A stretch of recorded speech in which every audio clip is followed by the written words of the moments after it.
We're also, though, John, going to talk a lot about the economy today. Now, just before the election, you, as a billionaire, has created a huge business, backed the Labour Party. I would prefer the title philanthropist, although I am a businessman. But I spent all of my life on philanthropy at the moment. OK. You have then, like everybody, been watching what's happening in the first few months of Labour in office, and we'll hear more from the Business Secretary in just a moment.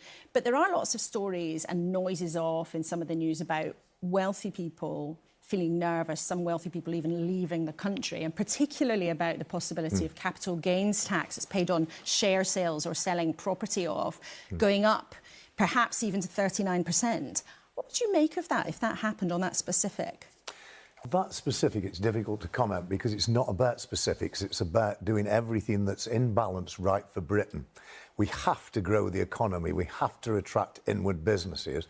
Anything that we do that might be negative to attract inward businesses and inward wealthy people is a negative. I'm not too worried about losing the odd few people to Monaco or wherever who want to avoid paying any tax. They've already gone, most of them. But there are issues all around the policies that we have to be very careful of. I don't agree with the non-dom, changing the non-dom rules. I think that's unfair to a section of the non-doms. Not all the non-doms, but some of the non-doms that's unfair to. And we're going to lose people that can help make Britain prosperous. But we have to take a balanced viewpoint in order to put the great back in Britain. And if we get it wrong, it's at our peril. We cannot lose too many wealthy people, but more importantly, we have to attract inward investment. That's the big thing. OK, well, that's what the government's going to be trying to do this week. We've been talking about whether the government has really got the right ideas to get the economy going. John, let's come straight to you. What did you make of what Jonathan Reynolds had to say? I thought he was absolutely right in everything that he said. It's all about growing Britain's GDP. If we grow Britain's GDP, we grow revenue for the economy, and we're able to improve all the social services for all of those people that need it. And let's face it, the health service is in a mess, the social services are in a mess. You know, the education system in some areas is in a mess. We really need to dramatically improve the fabric of society for Britain, for the poorer people. We can only, though, do it through the raising of GDP per capita and therefore the tax dollars that come in as a result. We can't just think we can tax the rich, but I make it clear from my viewpoint that I don't think we couldn't raise income tax for the rich by 5 pence on the pound or whatever, because would that make a difference to most people? No, it wouldn't. And the people that want to avoid tax have already left because they don't want to pay the 45%. So you're saying actually you could put income tax up by 5p and it wouldn't make a difference? I don't think it made any difference at all. It's not about the income tax rate going up by 5p. It's about the whole package of measures that make Britain look environmentally friendly for businesses. And when the Labour minister says that the rogue operators like P&O, I don't know the ins and outs of that. But what I do know is it's politically stupid to condemn somebody when you want them to invest in Britain. What you should be doing is working behind the scenes to persuade them to improve their relationships, to do things that are more in line with humanitarian employment, rather than just blast them on the TV and cause a real headline that's damaging to the Labour Party and damaging to the business.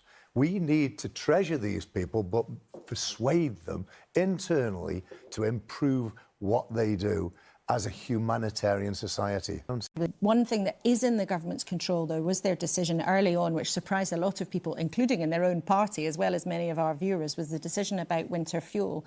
Now, you, if you don't mind me saying, you would qualify for the winter fuel payment. I think, John, you might also as well. John, what did you make of that decision? I think it's absolutely right.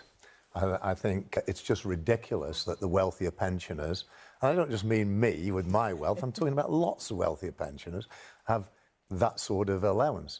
Why would we complex society with multiple allowances?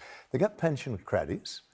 Make certain that when you abolish something, you look after the poorer members of the pensioner community and you do it through pensioner credits. Solve that problem and save maybe hundreds of millions on the people that don't need that allowance and simplify the system. It's interesting, though, we don't even know how much this is actually going to save now, because if more people claim pension credit, then actually it might end up balancing out. Daisy, you were shaking your head then. Yeah, look, I think it's the wrong decision. I think this has been done in a very clumsy way. It's wrong, and we still urge the Labour government to think again to protect the most vulnerable. I don't agree with that at all, because the very point that you make, that if everybody claimed it would cost us more, well, if they're entitled to it, they should get it. And why shouldn't it cost us more? You know, if we've got pensioners out there that are not claiming it because they don't understand how to do it or whatever. Because the pension credit form is so incredibly long and complicated. Yeah, but that's not the point. You said it would cost us more. It doesn't matter if it costs us more. If that's fair and right and proper, it should cost us more, and we get the money from somewhere else. But I just make the point, why are all the wealthy pensioners, and I don't mean wealthy being rich pensioners, I mean those that can afford, why should they get a pensioner credit, credit or get a winter fuel allowance? It's nonsense. Briefly? I think we agree on the same principles. We both agree that the richest shouldn't get it, but we both agree the Labour government needs to think again to find a way of making sure the most vulnerable don't lose out. We don't agree on that, because the simple point is that I don't know whether they've thought again. I don't know. You know, the big point of all of this is, are politicians good operators?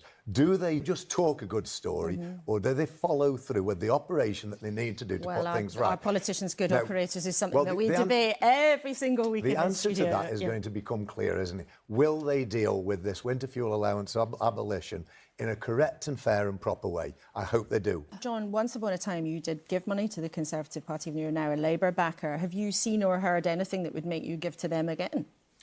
Unfortunately not. And we do need a strong Conservative Party in opposition. We do need that. We need strong political parties to have an option to vote for somebody who can competently run this country.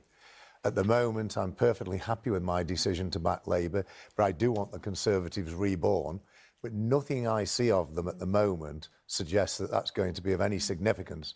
They really got to get their act together in a big way. They've got to be big thinkers. There's two issues that affect every man, woman and child in this country. One is GDP growth, because that's the way you get the services, and the second one is climate change. And unless they put these world issues at the forefront of their policy, dabbling about with other things, I've been quoted many times that it's like rearranging the deck chairs on the Titanic.